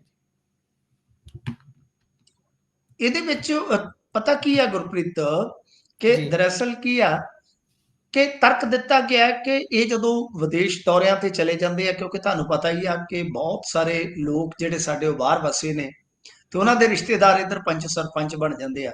ਇਹਨਾਂ ਦਾ ਤਰਕ ਇਹ ਆ ਕਿ ਜਦੋਂ ਇਹ ਬਾਹਰ ਚਲੇ ਜਾਂਦੇ ਆ, ਵਿਕਾਸ ਕਾਰਜ ਪ੍ਰਭਾਵਿਤ ਹੁੰਦੇ ਨੇ। ਹੂੰ, ਮਤਲਬ ਇਹਨਾਂ ਦਾ ਇਹ ਤਰਕ ਹੈ। ਤਾਂ ਇਸ ਜੀ, ਸੂਰਤ ਦੇ ਵਿੱਚ ਇਹਨਾਂ ਨੂੰ ਇੱਕ ਜਿਵੇਂ ਅਫਸਰ ਜਿਵੇਂ ਤੁਸੀਂ ਦੱਸਿਆ ਕਿ ਉਹ ਐਕਸ ਇੰਡੀਆ ਲੀਵ ਪ੍ਰਾਪਤ ਕਰਦੇ ਨੇ, ਇਸ ਤਰ੍ਹਾਂ ਜੀ, ਉਹ ਸਾਰਾ ਪ੍ਰੋਸੀਜਰ ਫੋਲੋ ਕਰਕੇ ਤੇ ਅੱਗੇ ਜਾ ਕੇ ਮਨਜ਼ੂਰੀ ਲੈ ਕੇ ਤੇ ਜੀ, ਚਾਰਜ ਦੇ ਕੇ ਕਿਸੇ ਪੰਚ ਨੂੰ ਜੀ, ਫਿਰ ਹੋ ਜਾਣਗੇ ਰਿਕਾਰਡ ਵਗੈਰਾ ਸਾਰਾ ਸੌਂਪ ਕੇ। ਐਸਾ ਅੱਜ ਟ੍ਰਿਬਿਊਨ ਨੇ ਲਿਖਿਆ। ਦੇਖੋ ਜੀ, ਹੁਣ ਜਿੱਥੋਂ ਤੱਕ ਤਕਨੀਕੀ ਪਹਿਲੂ ਹੈ, ਜਿਹੜੀ ਪੰਚਾਇਤ ਦੀ ਇਕਾਈ ਹੈ ਨਾ, ਪੰਚਾਇਤ ਜੀ, ਚੱਲਦਾ ਹੈ ਪੰਜਾਬ ਪੰਚਾਇਤ ਰਾਜ ਐਕਟ, ਗ੍ਰਾਮ ਪੰਚਾਇਤ ਐਕਟ ਵੀ ਕਹਿ ਦਿੰਦੇ ਹੋ, ਉਹਦੇ ਤੇ ਜੀ, ਲਾਗੂ ਹੁੰਦਾ ਹੈ। ਠੀਕ ਹੈ। ਤੇ ਗੱਲ ਇਹ ਆ ਕਿ ਜੇ ਤੁਸੀਂ ਵੇਖੋਗੇ, ਮੇਰੇ ਖਿਆਲ ਦੇ ਨਾਲ ਸਰਕਾਰੀ ਕਰਮਚਾਰੀ ਦੀ ਜਿਹੜੀ ਲੀਵ ਹੈ, ਚਾਹੇ ਉਹ ਐਕਸ ਵਾਈ ਲੀਵ ਵਾਲੀ ਗੱਲ ਹੈ ਜਿਹੜੀ, ਉਹ ਮਤਲਬ ਕਿ ਡਿਊਟੀਆਂ, ਤਬਦੀਲੀਆਂ, ਮਨਜ਼ੂਰੀਆਂ, ਇਹ ਸਾਰੀਆਂ ਪੰਚਾਇਤੀ ਰਾਜ ਐਕਟ 'ਚ ਨਹੀਂ ਆਉਂਦੀਆਂ, ਜਿੰਨੀ ਕੁ ਮੈਨੂੰ ਨੌਲੇਜ ਹੈ। ਜੀ, ਕਿਉਂਕਿ ਇਹ ਸਾਰਾ ਹੁੰਦਾ ਸਰਵਿਸ ਰੂਲਸ, ਡਿਪਾਰਟਮੈਂਟਲ ਰੂਲਸ ਦੇ ਅਧੀਨ। ਜੀ, ਜਿਵੇਂ ਪੰਜਾਬ ਸਿਵਲ ਸਰਵਿਸਿਜ਼ ਰੂਲ ਆ ਗਏ, ਇਹਨਾਂ ਨੂੰ ਯਾਦ ਰੱਖਿਓ, ਤੁਹਾਨੂੰ ਬਹੁਤ ਜ਼ਿੰਦਗੀ 'ਚ ਕੰਮ ਦੇਣਗੇ ਗਾ। ਜੀ, ਡਿਪਾਰਟਮੈਂਟਲ ਲੀਵ ਰੂਲਸ ਹੁੰਦੇ ਆ, ਐਡਮਿਨਿਸਟ੍ਰੇਟਿਵ ਪਾਵਰ ਰੂਲਸ ਹੁੰਦੇ ਆ। ਜੀ, ਸਮਝ ਗਏ ਨਾ ਤੁਸੀਂ? ਆ ਜੀ, ਬਿਊਰੋਕਰੇਸੀ ਦੇ ਵਿੱਚ ਇਹ ਸਾਰਾ ਕੁਝ ਹੁੰਦਾ ਹੈ। ਜਿਵੇਂ ਮੈਂ ਤੁਹਾਨੂੰ ਦੱਸ ਰਿਹਾ ਕਿ ਡਿਪਾਰਟਮੈਂਟਲ ਜਾਂ ਸਰਵਿਸ ਰੂਲਸ ਆ ਗਏ, ਗਾਂ ਜਿਵੇਂ ਪੀਸੀਐਸ ਰੂਲਸ ਆ ਗਏ, ਡਿਪਾਰਟਮੈਂਟਲ ਲੀਵ ਰੂਲਸ ਆ ਗਏ, ਐਡਮਿਨਿਸਟ੍ਰੇਟਿਵ ਪਾਵਰ ਰੂਲਸ ਆ ਗਏ। ਮਤਲਬ ਕਿ ਪੰਚਾਇਤਾਂ ਨਾਲ ਤੇ ਇਹਨਾਂ ਦਾ ਕੋਈ ਲੈਣਾ ਦੇਣਾ ਨਹੀਂ ਹੁੰਦਾ। ਜੀ, ਫਿਰ ਤਕਨੀਕੀ ਤੌਰ ਤੇ ਤਾਂ ਜਿੰਨਾ ਮੈਂ ਜਾਣਦਾ, ਹੂੰ, तो मतलब कि ये कोई इस तरह का मेरे ख्याल दे नाल जिहड़ा पंजाब पंचायत राज एक्ट 1994 वाला है, एक्स लीव ना गवर्नमेंट स्टाफ लीव अप्रूवल है ते ना ही इंप्लॉय ड्यूटी मंजूरी का कोई सैक्शन इहदे विच हैगा, जिन्ना को मैं पढ़िया जो जी, तुहाडा तकनीकी तौर पे है। तो खैर ये मेरे ख्याल दे नाल सिर्फ ते सिर्फ पंजाब सिविल सर्विसेज रूल्स दे तहत ही अफसरां ते अप्लाई किया जा सकता है। जिन्ना ਤੁਸੀਂ ਸਵਾਲ ਕੀਤਾ ਤਕਨੀਕੀ ਤੌਰ ਤੇ ਜਿੰਨਾ ਕੋ ਮੈਂ ਸਮਰੱਥ ਹਾਂ ਤਕਨੀਕੀ ਤੌਰ ਤੇ, ਕਿਉਂਕਿ ਆਪਣੀ ਆਡੀਅנס ਦੇ ਵਿੱਚ ਵੀ ਬਹੁਤ ਆਲਾ ਤਰੀਨ ਦਾਨਿਸ਼ਮੰਦ ਲੋਕ ਬੈਠੇ ਆ। ਜੇ ਕਿਸੇ ਨੇ ਕਰੈਕਸ਼ਨ ਕਰਨੀ ਹੋਈ ਤਾਂ ਜ਼ਰੂਰ ਆਪਣੀ ਕਰੈਕਸ਼ਨ ਕਰ ਸਕਦੇ, ਪਰ ਜਿੰਨੀ ਕੁ ਮੈਂ ਤਕਨੀਕੀ ਤੌਰ ਤੇ ਜਾਣਕਾਰੀ ਰੱਖਦਾ ਮੈਂ ਤੁਹਾਨੂੰ ਦੱਸ ਦਿੱਤਾ। ਹੁਣ ਦੂਜੀ ਗੱਲ ਕਿ ਜਿਹੜਾ ਤਰਕ ਜੀ, ਦਿੱਤਾ ਜਾ ਰਿਹਾ ਕਿ ਕੰਮਕਾਰ ਪ੍ਰਭਾਵਿਤ ਹੁੰਦੇ ਆ, ਇਹਦਾ ਵੀ ਮੇਰੇ ਖਿਆਲ ਦੇ ਨਾਲ ਆਲਰੇਡੀ ਪ੍ਰਬੰਧ ਹੈ ਪੰਚਾਇਤੀ ਐਕਟ ਦੇ ਵਿੱਚ ਜੀ, ਕਿ ਬਹੁਮਤ ਦੇ ਨਾਲ, ਯਾਨੀ ਫਰਕ, ਕਿਉਂਕਿ ਸਰਪੰਚ ਬਹੁਮਤ ਦੇ ਨਾਲ ਬਣਦਾ ਹੈ ਨਾ। ਤੁਹਾਡੇ ਪਿੰਡ ਦੇ 9 ਪੰਚਾਇਤ ਮੈਂਬਰ ਹੈ, ਜਿੱਧਰ 5 ਹੋਣਗੇ ਸਰਪੰਚ ਉਹੀ ਹੈ। ਜੀ, ਜੀ, ਤਾਂ ਕਹਿਣ ਦਾ ਮਤਲਬ ਇਹ ਹੈ ਕਿ ਬਹੁਮਤ ਜਿਹਦੇ ਨਾਲ ਸਹਿਮਤ ਹੋਵੇ ਉਸ ਬੰਦੇ ਨੂੰ ਸਰਪੰਚੀ ਦਾ ਚਾਰਜ ਦੇ ਦਿੱਤਾ ਜਾ ਸਕਦਾ ਹੈ। ਜੀ, ਠੀਕ ਹੈ ਨਾ ਜੀ? ਤਾਂ ਜਦੋਂ ਇਹ ਸਾਰੇ ਪ੍ਰਬੰਧ ਹਨ, ਐਵੇਂ ਮੇਰੇ ਖਿਆਲ ਦੇ ਨਾਲ ਇਹ ਤੇ ਝੱਜੂ ਪਾਉਣ ਵਾਲੀਆਂ ਗੱਲਾਂ ਨੇ। ਐਕਸ ਇੰਡੀਆ ਲੀਵ ਇਹ ਕਿਵੇਂ ਆਈ? ਜ਼ਿਆਦਾ ਤੁਸੀਂ ਜੇ ਦੇਖੋਗੇ ਹੁਣ ਤਾਂ ਟੀਚਰਾਂ ਤੇ ਵੀ ਇਹਨਾਂ ਨੇ ਅਪਲਾਈ ਕਰਤਾ ਨਾ ਇਹ ਰੂਲ, ਪਹਿਲਾਂ ਜੀ, ਨਹੀਂ ਸੀਗਾ। ਉਹਦਾ ਇੱਕ ਵੱਡਾ ਕਾਰਨ ਹੈ ਕਿ ਇੱਥੋਂ ਛੁੱਟੀਆਂ ਲੈ ਕੇ ਲੋਕ ਅਕਸਰ ਕੈਨੇਡਾ ਕਨੂਡਾ ਨਿਕਲ ਜਾਂਦੇ ਸੀ। ਜਦੋਂ ਆਪਾਂ ਹੁਣ ਦੇਖਦੇ ਆ 2012-13 ਤੋਂ ਬਾਅਦ ਬੜੀ ਤਾਦਾਦ ਵਧੀ ਆ ਤੇਜ਼ੀ ਨਾਲ ਨਾਰਥ ਅਮਰੀਕਾ ਦੇ ਵਿੱਚ ਆਪਣੇ ਪੰਜਾਬੀਆਂ ਦੀ ਭੈਣ ਭਰਾਵਾਂ ਦੀ, ਤੇ ਉਹ ਚਲੇ ਜਾਂਦੇ ਸਨ ਕੰਮਕਾਰ ਉੱਥੇ ਜੀ, ਕਰਦੇ ਰਹਿਣਾ। ਇੱਥੇ ਜੀ, ਜੀ, ਛੁੱਟੀ ਲਿਮਟਿਡ ਟਾਈਮ ਲਈ, ਚਲੋ ਪੈਸੇ ਵੀ ਮਿਲ ਜਾਂਦੇ ਆ। ਜੀ, ਉਸ ਤੋਂ ਬਾਅਦ ਮਤਲਬ ਕਿ ਇੱਥੋਂ ਛੱਡ ਛਡਾ ਕੇ ਉੱਥੇ ਚੰਗੇ ਪੈਸੇ ਬਣ ਜਾਂਦੇ ਆ। ਜੀ, ਠੀਕ ਹੈ ਨਾ? ਆ ਕੇ ਫਿਰ ਜੁਆਇਨ ਕਰ ਲੈਣਾ, ਏਦਾਂ ਕੰਮ ਚੱਲੀ ਜਾਂਦਾ ਸੀ। ਤਾਂ ਫਿਲਹਾਲ ਹੂੰ, ਜਦੋਂ ਕੁਝ ਲੋਕਾਂ ਨੇ ਪੀਆਰ ਲੈਣੀ ਸਟਾਰਟ ਕਰ ਦਿੱਤੀ, ਏਦਾਂ ਉਦਾਂ ਦੀਆਂ ਗੱਲਾਂ ਹੋਈਆਂ, ਤਾਂ ਫਿਰ ਇਹਨਾਂ ਨੇ ਟੀਚਰਾਂ ਤੱਕ ਤੇ ਵੀ ਐਕਸ ਇੰਡੀਆ ਲੀਵ ਜਿਹੜੀ ਉਹ ਜ਼ਰੂਰੀ ਕਰ ਦਿੱਤੀ ਸੀ। ਮੇਰੀ ਖੁਦ ਸਿਸਟਰ ਹੈ, ਮਤਲਬ ਕਿ ਐਜੂਕੇਸ਼ਨ ਡਿਪਾਰਟਮੈਂਟ ਦੇ ਵਿੱਚ, ਤੇ ਉਹਨੇ ਬੱਚਿਆਂ ਨਾਲ ਜਾਣਾ ਸੀਗਾ। ਤਾਂ ਬਹੁਤ ਜੀ, ਇੱਕ ਤਰ੍ਹਾਂ ਨਾਲ ਕਹਿ ਲਓ ਕਿ ਫਾਰਮੈਲਿਟੀ ਸੀ, ਉਹਨੇ ਸਿਰਫ ਕੁਝ ਚੰਦ ਦਿਨ ਘੁੰਮਣ ਜਾਣਾ ਸੀਗਾ ਕੁਝ ਸਮਾਂ ਪਹਿਲਾਂ। ਤਾਂ ਗੁਰਪ੍ਰੀਤ ਜੀ, ਉਹ ਸਾਰਾ ਪ੍ਰੋਸੀਜਰ ਜਿਹੜਾ ਸੀਗਾ ਉਹ ਜਦ ਫੋਲੋ ਕੀਤਾ ਗਿਆ, ਤਾਂ ਮੈਂ ਦੇਖ ਰਿਹਾ ਸੀਗਾ ਕਿ ਤੁਹਾਨੂੰ ਡੈਕਲੇਰੇਸ਼ਨ ਦੇਣੀ ਪੈਂਦੀ ਹੈ ਕਿ ਤੁਸੀਂ ਪੀਆਰ ਹੋਲਡਰ ਨਹੀਂ ਹੋ, ਤੁਸੀਂ ਗ੍ਰੀਨ ਕਾਰਡ ਹੋਲਡਰ ਨਹੀਂ ਹੋ, ਤੁਹਾਨੂੰ ਵੀਜ਼ੇ ਦੀ ਕਾਪੀ ਦੇਣੀ ਪੈਂਦੀ ਹੈ ਕਿ ਤੁਹਾਡਾ ਵੀਜ਼ਾ ਕਿੰਨੇ ਦਿਨ ਦਾ ਹੈ, ਤੁਹਾਨੂੰ ਡਿਕਲੇਰੇਸ਼ਨ ਦੇਣੀ ਪੈਂਦੀ ਆ ਕਿ ਤੁਹਾਡੀ ਜੁਆਇਨਿੰਗ ਕਿੱਦਣ ਹੋਏਗੀ। ਮਤਲਬ ਕਿ ਇੰਨੀਆਂ ਫਾਰਮੈਲਿਟੀਆਂ ਹੈ ਕਿ ਤੁਸੀਂ ਭੱਜ ਨਹੀਂ ਸਕਦੇ ਕਿਤੇ ਵੀ, ਬਹੁਤ ਸਖਤ ਕਰ ਹੂੰ, ਦਿੱਤਾ ਹੈ। ਤਾਂ ਹੁਣ ਜੇ ਮੰਨ ਲਓ ਇੱਥੇ ਤੁਸੀਂ ਬੀਡੀਪੀਓ ਨੂੰ ਮੁਕਰਰ ਕਰ ਦਿੱਤਾ ਹੈ ਕਿ ਉਹਦੇ ਤੋਂ ਮਨਜ਼ੂਰੀ ਲੈਣੀ ਹੈ, ਪਰ ਬੀਡੀਪੀਓ ਨੂੰ ਹੁਣ ਫਰਜ਼ ਕਰੋ ਕਿ ਕਿਸੇ ਦੇ ਭਾਣਜੇ ਦਾ ਵਿਆਹ ਹੈ, ਸਰਪੰਚ ਅਕਾਲੀ ਹੈ ਜਾਂ ਕਾਂਗਰਸੀ ਆ, ਤੇ ਉਹਦੀ ਕਹਿ ਲਓ ਕਿ ਜਿਹੜਾ ਚੇਅਰਮੈਨ ਹੈ ਜਾਂ ਐਮਐਲਏ ਉਹਦੇ ਨਾਲ ਅਣਬਣੇ ਆ, ਉਹਨੇ ਬੀਡੀਪੀਓ ਨੂੰ ਫੋਨ ਕਰਤਾ ਕਿ ਇਹਨੂੰ ਖੱਜਲ ਜੀ, ਕਰ। ਇੱਥੇ ਤੇ ਚੁੱਲ੍ਹਾ ਟੈਕਸ ਨਹੀਂ ਕੱਟਿਆ ਜਾਂਦਾ, ਤੁਹਾਨੂੰ ਪਤਾ ਹੀ ਹੈ। ਜੀ ਮੇਰੇ ਖਿਆਲ ਦੇ ਨਾਲ ਇਹ ਚੀਜ਼ ਠੀਕ ਆ, ਤਰਕ ਵਾਜਬ ਹੈ, ਤਰਕ ਕੋਈ ਗਲਤ ਨਹੀਂ ਹੈ, ਤਰਕ ਜੀ ਜਾਇਜ਼ ਹੈ ਆਪਣੀ ਜਗ੍ਹਾ ਤੇ ਕਿ ਕੰਮਕਾਰ ਪ੍ਰਭਾਵਿਤ ਨਹੀਂ ਹੋਣਾ ਚਾਹੀਦਾ। ਪਰ ਜੇ ਸਾਡੇ ਕੋਲ ਆਲਰੇਡੀ ਇਸ ਤਰ੍ਹਾਂ ਦੇ ਪ੍ਰਬੰਧ ਹੈ ਤੇ ਬੇਲੋੜੀਆਂ ਜਿਹੀਆਂ ਚੀਜ਼ਾਂ ਕਰਨ ਦੀ ਲੋੜ ਨਹੀਂ ਹੈ। ਜੀ ਇਸ ਤੋਂ ਅੱਗੇ ਚੱਲਦੇ ਹਾਂ ਤਾਂ ਉਧਰ ਵੀਆਈਪੀ ਕਾਫਲਿਆਂ ਲਈ ਗਾਈਡਲਾਈਨਸ ਜਾਰੀ ਹੋਈਆਂ ਨੇ। ਇਹ ਵੀਆਈਪੀ ਕਾਫਲੇ ਕਿਹੜੇ ਹੁੰਦੇ ਨੇ? ਇੱਕ ਤਾਂ ਚੋਣਾਂ ਦੇ ਸਮੇਂ ਵੀਆਈਪੀ ਕਾਫਲੇ ਹੁੰਦੇ ਨੇ, ਜਿੱਦਾਂ ਵਿੱਚ ਤੁਸੀਂ ਵੀ ਬੀਤੇ ਦਿਨੀ ਸਵਾਲ ਚੱਕਿਆ ਸੀ ਵੀ ਭਾਈ ਇਹ ਵਹੀਕਲ ਐਕਟ ਸਾਰੇ ਛਿੱਕੇ ਟੰਗੇ ਜਾਂਦੇ ਨੇ ਜਦੋਂ ਵੀ ਕਿਤੇ ਇਲੈਕਸ਼ਨਸ ਆਉਂਦੀਆਂ ਨੇ, ਇਹਨਾਂ ਨੂੰ ਉਸ ਨਾਲ ਜੋੜੀਏ ਜੀ। ਨਹੀਂ, ਤੁਸੀਂ ਇਸ ਨੂੰ ਉਸ ਨਾਲ ਵੀ ਜੋੜ ਲਓ। ਜਿਹੜੇ ਕਾਫਲੇ ਚੱਲਦੇ ਆ ਉਹ ਬਿਲਕੁਲ, ਮੈਂ ਸਰਵਣ ਧੁੰਨ ਦੀ ਗੱਡੀ ਦੀ ਫੋਟੋ ਪਾਈ ਸੀ ਲਾਈਵ ਚੋਂ ਕੱਢ ਕੇ, ਜਿੱਥੇ ਬਹੁਤ ਇਹਨਾਂ ਦੇ ਚੇਅਰਮੈਨ ਵਗੈਰਾ ਵੀ ਲਮਕੇ ਹੋਏ ਆ। ਤੇ ਕਿਉਂਕਿ ਤੁਸੀਂ ਜੇ ਸੀਟ ਬੈਲਟ ਨਹੀਂ ਲਾਉਂਦੇ ਇੰਡੀਆ ਦੇ ਵਿੱਚ ਤੇ ਉਸ ਦਾ ਚਲਾਨ ਹੈ, ਉਸ ਦਾ ਚਲਾਨ ਕਰ ਦਿੱਤਾ ਜਾਂਦਾ ਹੈ। ਜੇ ਤੁਹਾਡੀਆਂ ਮਤਲਬ ਕਿ ਥੋੜੀਆਂ ਜੀਆਂ ਵੀ ਜੋ ਵਿੰਡੋ ਵਗੈਰਾ ਜਾਂ ਸ਼ੀਸ਼ੇ ਵਗੈਰਾ ਜਿਹੜੇ ਹੁੰਦੇ ਆ ਇਹ ਬਲੈਕ ਨੇ ਜਾਂ ਕੁਝ ਵੀ ਨੇ ਤੇ ਤੁਹਾਡਾ ਮੋਟਾ ਚਲਾਨ ਕਰ ਦਿੱਤਾ ਜਾਂਦਾ ਹੈ। ਮਤਲਬ ਕਿ ਨਿੱਕੀ ਨਿੱਕੀ ਗੱਲ ਤੇ ਚਲਾਨ ਹੈ, ਤੁਹਾਡੇ ਕੋਲ ਪੋਲਿਊਸ਼ਨ ਨਹੀਂ ਹੈਗਾ 100-150 ਦਾ ਤਾਂ ਤੁਹਾਡਾ ਚਲਾਨ ਕਰ ਦਿੱਤਾ ਜਾਂਦਾ ਹੈ। ਹੁਣ ਮੈਂ ਇਹੀ ਸਵਾਲ ਚੁੱਕਿਆ ਸੀਗਾ ਕਿ ਇਹਨਾਂ ਤੇ ਕੋਈ ਰੂਲ ਲਾਗੂ ਹੁੰਦਾ ਹੈ ਕਿ ਨਹੀਂ। ਤਾਂ ਗੱਲ ਇਹ ਆ ਕਿ ਹੁਣ ਤੁਸੀਂ ਵੇਖੋ ਅਸਲ ਦੇ ਵਿੱਚ ਕਹਾਣੀ ਕਿੱਥੋਂ ਖਰਾਬ ਹੋਈ ਆ ਕਿ ਲੈਫਟੀਨੈਂਟ ਜਨਰਲ ਜਿਹੜੇ ਰਿਟਾਇਰਡ ਨੇ ਹੁੱਡਾ ਸਾਹਿਬ, ਬੜੇ ਤਕੜੇ ਮਿਲਟਰੀ ਦੇ ਅਧਿਕਾਰੀ ਰਹੇ ਨੇ, ਜਿਹੜੇ ਕਿ ਸਰਜੀਕਲ ਸਟ੍ਰਾਈਕ ਦੇ ਵੀ ਹੀਰੋ ਸੀਗੇ, ਇਹਨਾਂ ਦੀ ਗੱਡੀ ਨੂੰ ਫੇਟ ਮਾਰੀ ਵੀਆਈਪੀ ਕਾਫਲੇ ਦੀ ਇੱਕ ਗੱਡੀ ਨੇ ਜ਼ੀਰਕਪੁਰ ਫਲਾਈਓਵਰ ਤੇ। ਉਸ ਤੋਂ ਬਾਅਦ ਇਹਨਾਂ ਨੇ ਟਵੀਟ ਕੀਤਾ, ਫਿਰ ਉਹਦਾ ਜਵਾਬ ਦਿੱਤਾ ਡੀਜੀਪੀ ਨੇ, ਰੈਗਰੈਟ ਫੀਲ ਕੀਤਾ। ਉਸ ਤੋਂ ਬਾਅਦ ਫਿਰ ਇਹ ਗਾਈਡਲਾਈਨ ਆ ਜਾਂਦੀ ਆ ਕਿ ਬਾਈ ਜੀ ਅਸੀਂ ਹੁਣ ਗਾਈਡਲਾਈਨ ਜਾਰੀ ਕਰਾਂਗੇ। ਤਾਂ ਉਹਦੇ ਵਿੱਚ ਜਿਹੜੀ ਗਾਈਡਲਾਈਨ ਆ ਉਹਦੇ 'ਚ ਇਹੋ ਕਿਹਾ ਗਿਆ ਕਿ ਦੇਖੋ ਜੇ ਕੋਈ ਹੰਗਾਮੀ ਸਥਿਤੀ ਨਾ ਹੋਵੇ, ਯਾਨੀ ਐਮਰਜੈਂਸੀ ਹਾਲਾਤ ਨਾ ਹੋਣ, ਤਾਂ ਤੁਸੀਂ ਹਮੇਸ਼ਾ ਟ੍ਰੈਫਿਕ ਨਿਯਮਾਂ ਦਾ ਪਾਲਣ ਕਰੋ। ਆਮ ਲੋਕਾਂ ਦੇ ਰਸਤੇ ਤੇ ਘੱਟ ਤੋਂ ਘੱਟ ਰੁਕਾਵਟ ਹੋਵੇ ਤਾਂ ਧਿਆਨ ਰੱਖੋ। ਯਾਤਰਾ ਦੇ ਦੌਰਾਨ ਸ਼ਾਲੀਨਤਾ ਤੇ ਪ੍ਰੋਫੈਸ਼ਨਲਿਜ਼ਮ ਜਿਹੜਾ ਹੁੰਦਾ ਹੈ ਉਹਨੂੰ ਬਣਾਈ ਰੱਖੋ। ਹਰ ਹਾਲ ਦੇ ਵਿੱਚ ਧੀਰਜ ਤੇ ਸ਼ਾਂਤੀ ਤੋਂ ਕੰਮ ਲਓ। ਜੇ ਕੋਈ ਘਟਨਾ ਹੁੰਦੀ ਹੈ ਤਾਂ ਐਸਕੌਟ ਇੰਚਾਰਜ ਤੁਰੰਤ ਜਾਣਕਾਰੀ ਦੇਵੇ। ਸਾਰੇ ਜ਼ਿਲ੍ਹਿਆਂ ਦੇ ਵਿੱਚ 48 ਘੰਟਿਆਂ ਦੇ ਅੰਦਰ ਅੰਦਰ ਐਸਕੌਟ ਪਾਇਲਟ ਤੇ ਟ੍ਰੈਫਿਕ ਸਟਾਫ ਨੂੰ ਅੱਛੇ ਵਿਹਾਰ ਦੇ ਬਾਰੇ ਦੱਸਿਆ ਜਾਏਗਾ, ਜਾਗਰੂਕ ਕੀਤਾ ਜਾਏਗਾ। ਪੰਜਾਬ ਪੁਲਿਸ ਦਾ ਮਕਸਦ ਸਾਰਿਆਂ ਦੀ ਸੁਰੱਖਿਆ ਕਰਨਾ ਹੈ ਤੇ ਜਨਤਾ ਦਾ ਭਰੋਸਾ ਜਿੱਤਣਾ ਹੈ। ਦੇਖੋ ਇਹਨਾਂ ਨੇ ਗਾਈਡਲਾਈਨ ਤੇ ਜਾਰੀ ਕਰ ਦਿੱਤੀ ਆ, ਸੋਹਣੀ ਗੱਲ ਹੈ, ਪਰ ਇਹਦਾ ਮਤਲਬ ਹੈ ਕਿ ਹੁਣ ਤੱਕ ਵੀਆਈਪੀ ਕਾਫਲਿਆਂ ਲਈ ਕੋਈ ਗਾਈਡਲਾਈਨ ਨਹੀਂ ਸੀ, ਕੋਈ ਰੂਲ ਨਹੀਂ ਸੀ, ਕੋਈ ਸਪੀਡ ਲਿਮਟ ਨਹੀਂ। ਮੈਂ ਇਹ ਅੱਗੇ ਸਵਾਲ ਮੇਰਾ ਬਹੁਤ ਪੇਚਾ ਪੈ ਜਾਂਦਾ ਕਈ ਵਾਰ ਜੀ, ਮਾਫ ਕਰਨਾ, ਮੈਂ ਅੱਗੇ ਵੀ ਗੱਲ ਸੁਣਾਈ ਹੈ। ਮੈਂ ਇੱਕ ਭੋਗ ਤੇ ਗਿਆ ਸੀ, ਜਦ ਮੈਂ ਬੈਠਾ ਮੱਥਾ ਟੇਕ ਕੇ ਬੈਠਣ ਲੱਗਾ ਤੇ ਉੱਥੇ ਇੱਕ ਤਖਤੀ ਦਿਖਾਈ ਦਿੱਤੀ ਕਿ ਵੀਆਈਪੀ ਇੱਧਰ ਤੀਰ ਲੱਗਾ ਸੀ। ਤੇ ਮਾਫ ਕਰਿਓ, ਮੈਂ ਮੱਥਾ ਟੇਕ ਕੇ ਮੈਂ 1 ਮਿੰਟ ਵੀ ਨਹੀਂ ਬੈਠਾ, ਹਾਲਾਂਕਿ ਉਹ ਭੋਗ ਮੇਰੇ ਬਹੁਤ ਨੇੜਲੇ ਬੰਦੇ ਦਾ ਸੀ। ਤੇ ਮੈਂ ਦਿਲ 'ਚ ਦੁਆ ਕੀਤੀ ਕਿ ਹਾਂ ਭਾਈ ਪਰਮਾਤਮਾ ਤੇਰੀ ਰੂਹ ਨੂੰ ਸ਼ਾਂਤੀ ਦੇਵੇ। ਮੈਂ ਚੱਲਿਆ ਜਿੱਥੇ ਵੀਆਈਪੀ ਤੇ ਆਮ ਬੰਦਾ ਗੁਰੂ ਸਾਹਿਬ ਦੀ ਹਜ਼ੂਰੀ 'ਚ ਵੀ ਤੁਸੀਂ ਵਰਗੀਕਰਨ ਕੀਤਾ ਤੇ ਮੈਂ ਨਹੀਂ ਬੈਠ ਸਕਦਾ। ਮਤਲਬ ਕਿ ਮੇਰੇ ਨਿੱਜੀ ਵਿਚਾਰ ਨਹੀਂ ਹੋ ਸਕਦਾ ਮੈਂ ਗਲਤ ਹੋਵਾਂ ਜੀ। ਮੇਰਾ ਬਹੁਤ ਸਿਆਪਾ ਪੈ ਜਾਂਦਾ ਸੜਕ ਤੇ ਜਾਂਦੇ ਆ, ਉਹ ਆਉਂਦੇ ਆ ਜਿਪਸੀ ਲੈ ਕੇ ਹਰ ਲਾਲ ਹੂ ਕਰਦੇ ਤੇ ਇੱਕ ਪਿੱਛੇ ਬੈਠਾ ਉਹ ਕਦੀ ਬਾਂਹ ਜੀ ਮਾਰੀ ਜਾਂਦਾ ਵੀ ਪਰਾਂ ਹੋ ਜਾ ਪਰਾਂ ਹੋ ਜਾ ਪਰਾਂ ਹੋ ਜਾ। ਬੰਦਾ ਪੁੱਛੇ ਦੱਸ ਕਮਾ ਲਿਆ ਪਰਾਂ ਤੇ ਫਿਰ ਖੱਡੇ ਹੈਗੇ ਉਹ ਖੱਡਾਂ 'ਚ ਸੁੱਟਦੀ ਹੈ। ਕੀ ਗੱਲ ਹੈ ਜਦੋਂ ਤੁਹਾਨੂੰ ਸਾਈਡ ਮਿਲ ਰਹੀ ਹੈ ਫਿਰ ਸਾਈਡ ਤੋਂ ਵੀ ਕੱਢ ਕੇ ਪਰਾਂ ਹੋ ਜਾ ਪਰਾਂ ਹੋ ਜਾ ਪਰਾਂ। ਮਤਲਬ ਕਿ ਕਿਸੇ ਦੀ ਕੋਈ ਮਜਬੂਰੀ ਨਹੀਂ।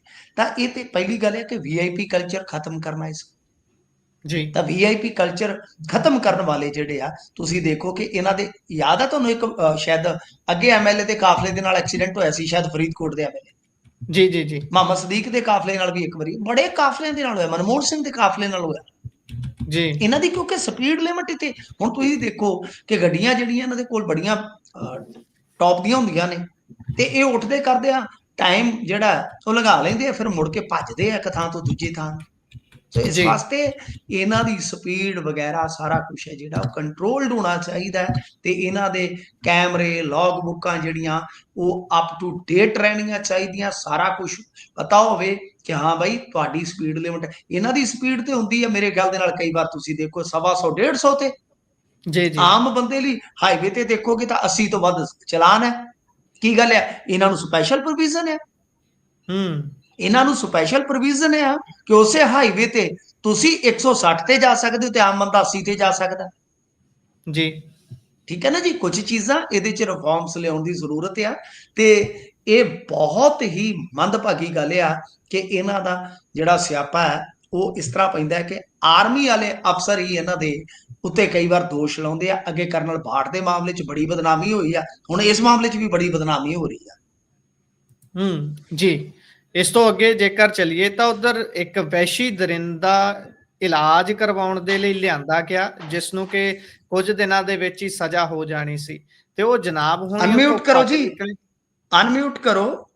ਜੀ ਆਵਾਜ਼ ਆ ਰਹੀ ਹੈ ਜੀ। ਇਸ ਤੋਂ ਅੱਗੇ ਜੇਕਰ ਆਪਾਂ ਵਧੀਏ ਤਾਂ ਗੱਲ ਕਰ ਲੈਂਦੇ ਆ ਇੱਕ ਵੈਸ਼ੀ ਦਰਿੰਦੇ ਦੀ, ਜਿਸ ਨੂੰ ਕੁਝ ਦਿਨਾਂ ਦੇ ਵਿੱਚ ਸਜ਼ਾ ਹੋ ਜਾਣੀ ਸੀ, ਪਰ ਜਨਾਬ ਹੁਣੀ ਇਲਾਜ ਦੇ ਲਈ ਲਿਆਂਦੇ ਗਏ ਤੇ ਉੱਥੋਂ ਭੱਜ ਨਿਕਲੇ। ਇਸ ਦੇ ਵਿੱਚ ਹੁਣ ਜਵਾਬਦੇਹੀ ਕੇਸ ਦੀ ਤੈਅ ਹੁੰਦੀ ਹੈ। ਇੱਕ ਵਿਅਕਤੀ ਜੋ ਕਿ ਸਜ਼ਾ ਦੇ ਲਈ ਬਿਲਕੁਲ ਉਸ ਨੂੰ ਸਜ਼ਾ ਸੁਣਾ ਵੀ ਦਿੱਤੀ ਗਈ ਹੈ ਤੇ ਉਹ ਭੱਜ ਨਿਕਲਦਾ ਹੈ ਜੀ, ਫਿਰ ਕੇਸ ਦੀ ਜਵਾਬਦੇਹੀ ਤੈਅ ਹੁੰਦੀ ਹੈ ਸਾਰੇ 'ਚ। ਹਾਂਜੀ, ਸਾਰੇ ਸਿਸਟਮ ਦੀ ਹੀ ਜਵਾਬਦੇਹੀ ਜਿਹੜੀ ਆ ਉਹ ਤੈਅ ਹੁੰਦੀ ਹੈ। ਬਿਲਕੁਲ ਗੁਰਪ੍ਰੀਤ, ਬਹੁਤ ਵਧੀਆ ਤੁਸੀਂ ਇੱਕ ਸ਼ਬਦ ਇਸਤੇਮਾਲ ਕੀਤਾ ਕਿ ਜਵਾਬਦੇਹੀ ਕਿਸ ਦੀ। ਦਰਅਸਲ ਕੀ ਆ ਕਿ ਇੱਕ ਨਾ ਰੇਪ ਹੋਇਆ ਸੀਗਾ। ਬਹੁਤੇ ਲੋਕ ਤੇ ਹੁਣ ਪੁੱਛਦੇ ਨੇ ਕਿੱਥੋਂ ਹੋਇਆ ਸੀ, ਕੀ ਹੋਇਆ ਸੀ। ਇਹ ਨਾ ਲੁਧਿਆਣੇ ਹੋਇਆ।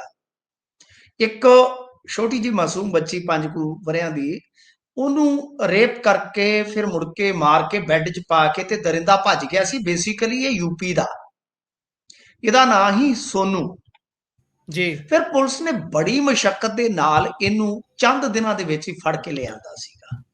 ਠੀਕ ਹੈ ਜੀ। ਜੀ ਤੇ ਉਹਦੇ ਵਿੱਚ ਕੋਰਟ ਨੇ ਬੜਾ ਬਿਹਤਰੀਨ ਕੰਮ ਕੀਤਾ ਤੇ ਕੁਝ ਸਮੇਂ ਦੇ ਦੌਰਾਨ ਹੀ ਇਹਨੂੰ ਮੁੜ ਕੇ ਸਜ਼ਾ ਮਿਲ ਗਈ। ਸਜ਼ਾ ਵੀ ਇਹਨੂੰ ਦਿੱਤੀ ਗਈ ਜਿਹੜੀ ਉਹ ਕੈਪੀਟਲ ਪਨਿਸ਼ਮੈਂਟ ਜਿਸ ਨੂੰ ਆਪਾਂ ਆਨੇ ਆ, ਯਾਨੀ ਸਜ਼ਾਏ ਮੌਤ।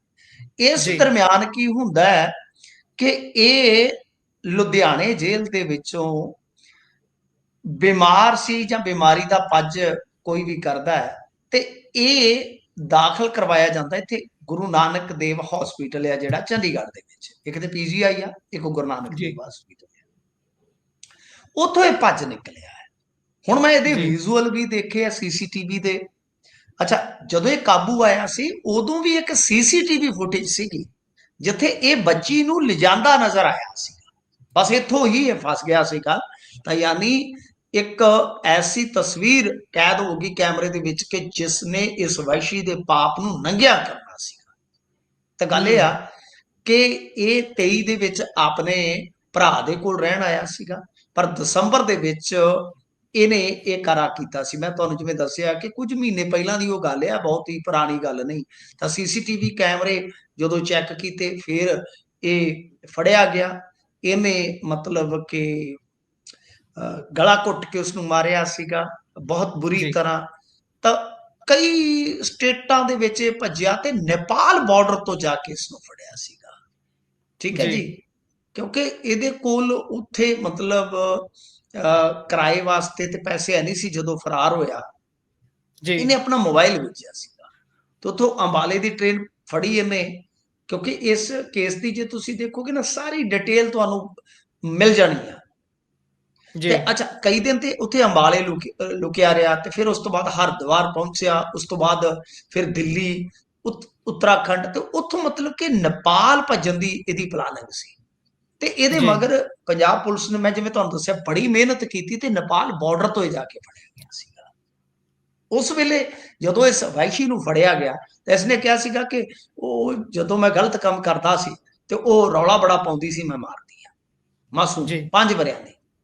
ਤਾਂ ਉਸ ਤੋਂ ਬਾਅਦ ਕੋਰਟ ਨੇ ਇਸ ਨੂੰ ਸਜ਼ਾਏ ਮੌਤ ਸੁਣਾਤੀ। ਹੁਣ ਗੱਲ ਇਹ ਆ ਕਿ ਜਿਸ ਤਰ੍ਹਾਂ ਮੈਂ ਸੀਸੀਟੀਵੀ ਦੇਖੀ ਹਸਪਤਾਲ ਦੀ, ਪਹਿਲੀ ਗੱਲ ਤੇ ਉਹਦੇ ਨਾਲ ਇੱਕ ਮੁਲਾਜ਼ਮ ਤੁਰਿਆ ਜਾਂਦਾ ਹੈ ਵੈਸ਼ੀ ਦੇ ਨਾਲ। ਉਹਦੇ ਜੀ ਨਾਲ ਇਹੋ ਜਿਹੇ ਖਤਰਨਾਕ ਦਰਿੰਦੇ ਦੇ ਨਾਲ ਇੱਕ ਬੰਦਾ ਕਿਉਂ? ਨਫਰੀ ਜਾਂ ਗਾਰਦ ਜ਼ਿਆਦਾ ਕਿਉਂ ਨਹੀਂ? ਵੱਡਾ ਸਵਾਲ ਹੈ। ਜਿਨ੍ਹਾਂ ਨੇ ਗਾਰਦ ਦੀ ਡਿਊਟੀ ਲਾਈ, ਜੇ ਡਿਊਟੀ ਲੱਗੀ ਸੀ ਦੂਸਰੇ ਕਿੱਥੇ ਨੇ?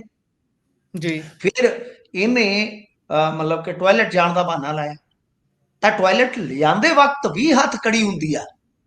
ਈਵਨ ਜੀ ਦੈਟ ਕਿ ਟਾਇਲਟ ਦੇ ਵਿੱਚ ਵੀ ਬੰਦਾ ਹੱਥ ਕੜੀ ਸਮੇਤ ਬਿਠਾਇਆ ਜਾਂਦਾ ਹੈ। ਗੁਰਪ੍ਰੀਤ ਜੀ, ਇਹ ਗੱਲਾਂ ਸ਼ਾਇਦ ਮਾਈਕ ਤੇ ਨਾ ਕਰਨ ਵਾਲੀਆਂ ਹੋਣ, ਪਰ ਕਿਉਂਕਿ ਤੁਹਾਡੇ ਚੋਂ ਬਹੁਤ ਜ਼ਿਆਦਾ ਪਰਸੈਂਟੇਜ ਐਸੀ ਹੋਏਗੀ ਜਿਨ੍ਹਾਂ ਨੇ ਕਦੇ ਇੱਕ ਸਟੱਡੀ ਜਾਂ ਇਹ ਚੀਜ਼ਾਂ ਨਹੀਂ ਦੇਖੀਆਂ ਹੋਣਗੀਆਂ, ਸੁਣੀਆਂ ਹੋਣਗੀਆਂ। ਜੀ ਮੈਂ ਤਾਂ ਕਹਿ ਰਿਹਾ ਕਿ ਜੀ ਪੁਲਿਸ ਵਾਲੇ ਬਿਲਕੁਲ ਵਸਾ ਨਹੀਂ ਖਾਂਦੇ। ਥੋੜਾ ਜਿਹਾ ਬੂਹਾ ਖੋਲ ਕੇ ਅੰਦਰ ਬੰਦਾ ਚਲੇ ਜਾਂਦਾ ਹੈ, ਤਾਂ ਥੋੜਾ ਜਿਹਾ ਬੂਹਾ ਖੋਲ ਕੇ ਸੰਗਲ ਜਿਹੜਾ ਬਾਹਰ ਰੱਖਿਆ ਜਾਂਦਾ ਹੈ। ਜੀ ਕਿਤੇ ਜੇ ਮੰਨ ਲਓ ਟਾਇਲਟ ਬਿਲਕੁਲ ਬੰਦ ਹੈ, ਉਹਦਾ ਕੋਈ ਰੋਸ਼ਨਦਾਨ ਵਗੈਰਾ ਨਹੀਂ ਹੈ, ਕੋਈ ਭੱਜਣ ਦੀ ਸੰਭਾਵਨਾ ਨਹੀਂ, ਫਿਰ ਭਾਵੇਂ ਉਹ ਖੋਲ ਕੇ ਅੰਦਰ ਭੇਜ ਦੇਣ ਵੀ ਕੋਈ ਰਸਤਾ ਹੈ ਨਹੀਂ, ਛੋਟਾ ਟਾਇਲਟ ਹੈ। ਜਿੱਥੋਂ ਜੀ ਭੱਜਣ ਦੀ ਸੰਭਾਵਨਾ ਹੈ ਤਾਂ ਉੱਥੇ ਸੰਗਲ ਲਾ ਕੇ ਹੀ ਅੰਦਰ ਬਿਠਾਇਆ ਜਾਂਦਾ ਹੈ, ਤੇ ਇੱਕ ਬੰਦਾ ਬਾਹਰ, ਕਿਉਂਕਿ ਸੰਗਲ ਲੰਬਾ ਹੁੰਦਾ ਹੈ, ਤਾਂ ਉਹ ਕੁਝ ਫੀਟ ਦੀ ਦੂਰੀ ਤੇ ਉਹਨੂੰ ਆਪਦੇ ਪੈਰ 'ਚ ਫਸਾ ਕੇ ਜਾਂ ਕਿਸੇ ਚੀਜ਼ ਚੜਾ ਕੇ ਜਾਂ ਹੱਥ 'ਚ ਫੜ ਕੇ ਬਹਿ ਜਾਂਦਾ ਹੈ। ਸੋ ਜੰਗਲ ਜੀ ਪਾਣੀ ਜਾਣਦਾ, ਇਹ ਤੌਰ ਤਰੀਕਾ ਸੀ ਪਹਿਲਾਂ ਹਿਰਾਸਤ ਦੇ ਵਿੱਚ ਬੰਦਿਆਂ ਦਾ। ਤਾਂ ਇੱਥੇ ਠੀਕ ਹੈ, ਤੁਹਾਨੂੰ ਪਤਾ ਹੈ ਕਿ ਪਹਿਲੀ ਗੱਲ ਤੇ ਇਹ ਹੈ ਕਿ ਇਹਨਾਂ ਦਾ ਵਾਰਡ ਹੁੰਦਾ ਕੈਦੀਆਂ ਦਾ ਅਲੱਗ। ਜੀ ਇਸ ਨੂੰ ਕੈਦੀਆਂ ਦੇ ਵਾਰਡ 'ਚ ਕਿਉਂ ਨਹੀਂ ਰੱਖਿਆ ਗਿਆ? ਉਹਦੇ ਜੀ ਵਿੱਚ ਅੱਡ ਇਹਨਾਂ ਦੇ ਬਾਥਰੂਮ ਵਗੈਰਾ ਹੁੰਦੇ ਨੇ। ਤਾਂ ਦੂਜੀ ਗੱਲ ਇਹ ਹੈ ਕਿ ਇਹਨੂੰ ਹੱਥ ਕੜੀ ਲੱਗੀ ਨਹੀਂ ਸੀ, ਇਹ ਤੇ ਬਹੁਤ ਜੀ ਆਸਾਨੀ ਨਾਲ ਧੱਕਾ ਮਾਰ ਕੇ ਭੱਜਿਆ। ਔਰ ਤੀਜੀ ਗੱਲ, ਇਹ ਤੇ ਘੋੜੇ ਵਾਂਗੂ ਭੱਜਿਆ ਉੱਥੇ, ਸੀਸੀਟੀਵੀ 'ਚ ਦੇਖਿਆ ਮੈਂ, ਬਿਮਾਰ ਤਾਂ ਹੈ ਹੀ ਨਹੀਂ ਸੀ। ਇਹਦਾ ਮਤਲਬ ਇਹ ਹੈ ਕਿ ਜਾਂ ਤਾਂ ਇਹ ਉੱਥੇ ਕੁਝ ਲੈ ਦੇ ਕੇ ਡਾਕਟਰ ਤੋਂ ਮੈਡੀਕਲ ਬਣਵਾ ਲਿਆ ਆ, ਇਲਾਜ ਜੀ ਵਾਸਤੇ ਆ ਗਿਆ, ਜਾਂ ਇਹਦੇ ਵਕੀਲ ਨੇ ਪਰਮਿਸ਼ਨ ਲੈ ਕੇ ਦਿੱਤੀ ਹੈ। ਅੱਜ ਕੱਲ ਵਕੀਲ ਵੀ ਤੇ ਅਦਾਲਤਾਂ 'ਚ ਚਲੇ ਜਾਂਦੇ ਆ ਕਿ ਮੇਰਾ ਕਲਾਇੰਟ ਬਿਮਾਰ ਹੈ ਜੀ, ਫਲਾਂ ਟਮਕਾ। ਪਰ ਜੋ ਮਰਜ਼ੀ ਆ, ਇਹਨੂੰ ਜਲਦੀ ਤੋਂ ਜਲਦੀ ਲੱਭਿਆ ਜਾਣਾ ਹੈ। ਇਹ ਬੰਦਾ ਫਾਂਸੀ ਦੇ ਤਖਤੇ ਤੋਂ ਭੱਜਿਆ, ਕਹਿ ਲਓ ਇੱਕ ਤਰ੍ਹਾਂ ਨਾਲ। ਤਾਂ ਦੇਖਦੇ ਆ ਕਿੰਨੀ ਦੇਰ 'ਚ ਲੱਭਿਆ ਜਾਂਦਾ ਹੈ। ਲੱਭ ਲਊਗੀ ਪੁਲਿਸ, ਛੱਡਦੀ ਨਹੀਂ ਹੈ, ਇਹੋ ਜਿਹੇ ਬੰਦੇ ਛੇਤੀ ਲੱਭ ਲੈਂਦੀ ਹੈ। ਪਰ ਜੇ ਹੁਣ ਨਾ ਲੱਭਿਆ ਤਾਂ ਫਿਰ ਭਾਈ ਇਹਨੇ ਕੀ ਲੱਭਣਾ, ਅੱਗੇ ਬੜਾ ਮੁਸ਼ਕਲ ਇਹਨਾਂ ਨੇ ਫੜਿਆ ਸੀ। ਜੀ। ਇਸ ਤੋਂ ਅੱਗੇ ਜੇਕਰ ਗੱਲ ਕਰੀਏ, ਉਧਰ ਸਾਬਕਾ ਡੀਜੀਪੀ ਦੀ ਸ਼ਿਕਾਇਤ ਕਰਨ ਵਾਲਾ ਸ਼ਮਸ਼ੂਦੀਨ ਖੁਦ ਆਪ ਸਵਾਲਾਂ ਦੇ ਘੇਰੇ 'ਚ ਫਸ ਗਿਆ ਜੀ, ਅਜਿਹਾ ਕਿਉਂ?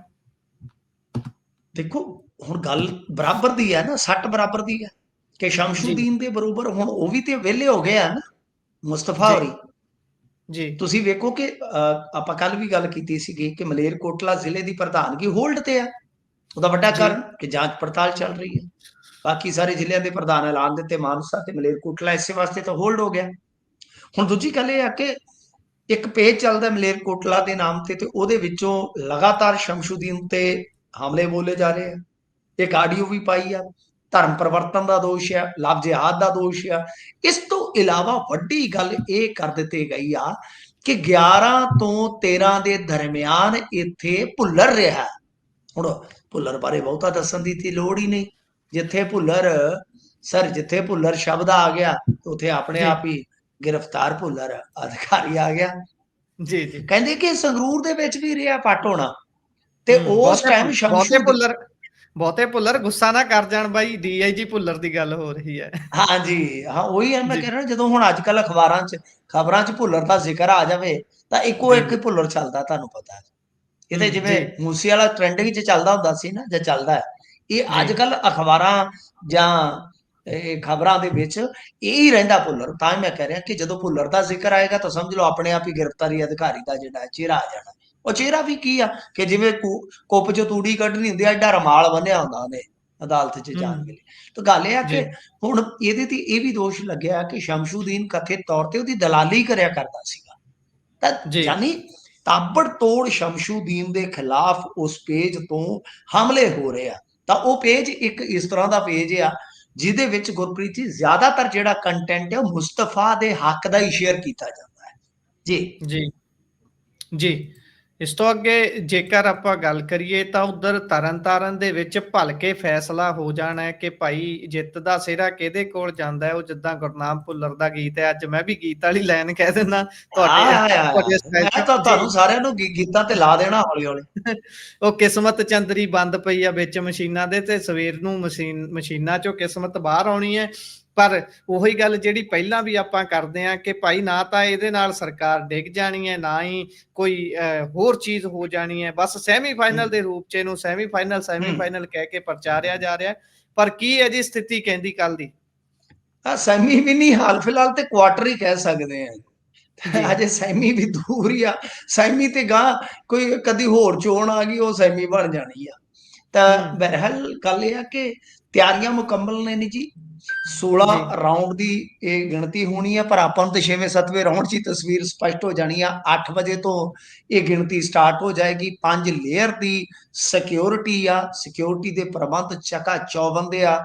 ਐਨ ਕਹਿੰਦੇ ਆ ਕਿ ਘੁੱਗੀ ਘੂ ਨਹੀਂ ਕਰ ਸਕਦੀ ਤੇ ਚਿੜੀ ਚੂੰ ਨਹੀਂ ਕਰ ਸਕਦੀ। ਤਾਂ ਇਸ ਦਰਮਿਆਨ ਵੱਡੀਆਂ ਖਬਰਾਂ ਇਹ ਆਈਆਂ ਕਿ ਜਿਹੜੀ ਕੰਚਨਪ੍ਰੀਤ ਕੌਰ ਆ, ਬੀਬੀ ਰੰਧਾਵਾ ਦੀ ਬੇਟੀ, ਉਹਦੇ ਤੇ ਜਿਹੜਾ ਪਰਚਾ ਦਰਜ ਹੋਇਆ, ਪੁਲਿਸ ਨੂੰ ਲੱਭਣ ਲਈ ਹਰਲ ਹਰਲ ਕਰਦੀ ਫਿਰਦੀ। ਇੱਥੋਂ ਤੱਕ ਕਿ ਇਹਨਾਂ ਦੇ ਆਈਟੀ ਦਾ ਇੱਕ ਬਹੁਤ ਅਹਿਮ ਮੈਂਬਰ ਆ, ਉਹਦੇ ਘਰ ਤੇ ਵੀ ਰੇਡਾਂ ਪਈਆਂ ਨੇ ਕਿ ਦੱਸੋ ਵੀ ਕੰਚਨਪ੍ਰੀਤ ਕਿੱਥੇ ਆ। ਯਾਨੀ ਜੀ, ਗਿਣਤੀ ਤੋਂ ਪਹਿਲਾਂ ਕੰਚਨਪ੍ਰੀਤ ਨੂੰ ਗ੍ਰਿਫਤਾਰ ਕਰਨ ਦੇ ਵੀ ਭਰਪੂਰ ਯਤਨ ਕੀਤੇ ਆ, ਪਰ ਫਿਲਹਾਲ ਕੰਚਨਪ੍ਰੀਤ ਕੌਰ ਦੀ ਗ੍ਰਿਫਤਾਰੀ ਦੀ ਕੋਈ ਖਬਰ ਮੇਰੇ ਕੋਲ ਤੇ ਨਹੀਂ ਹੈ। ਗੁਰਪ੍ਰੀਤ, ਤੁਹਾਡੇ ਕੋਲ ਹੋਵੇ ਤੇ ਜ਼ਰੂਰ ਤੁਸੀਂ ਦੱਸ ਦੇਣਾ। ਪਰ ਤਿਆਰੀਆਂ ਜੀ, ਮੁਕੰਮਲ ਨੇ। ਕੱਲ ਨੂੰ ਜਦੋਂ ਜੀ। ਆਪਾਂ ਇਸ ਵੇਲੇ ਜੁੜਾਂਗੇ ਤਾਂ ਮੇਰੇ ਖਿਆਲ ਦੇ ਨਾਲ ਜ਼ਿਆਦਾ ਗੱਲਾਂ ਤਰਨਤਾਰਨ ਦੀਆਂ ਹੋ ਚੁੱਕੀਆਂ ਹੋਣਗੀਆਂ ਜਾਂ ਹੋ ਰਹੀਆਂ ਹੋਣਗੀਆਂ। ਜੀ। ਸੋ ਦੇਖਦੇ ਹਾਂ ਫਿਰ ਕਿਸ ਦਾ ਪਲੜਾ ਕੱਲ ਨੂੰ ਭਾਰੀ ਨਿਕਲਦਾ ਹੈ। ਇਸੇ ਦੇ ਨਾਲ ਉਸ ਦੀ ਉਡੀਕ 'ਚ ਆਪਾਂ ਪ੍ਰੋਗਰਾਮ ਨੂੰ ਇੱਥੇ ਹੀ ਕਰਦੇ ਹਾਂ ਸਮਾਪਤ। ਸੋ ਤੁਸੀਂ ਜੁੜੇ ਜਾਣਕਾਰੀਆਂ ਸਾਂਝੀਆਂ ਕੀਤੀਆਂ, ਬਹੁਤ ਬਹੁਤ ਧੰਨਵਾਦ ਜੀ।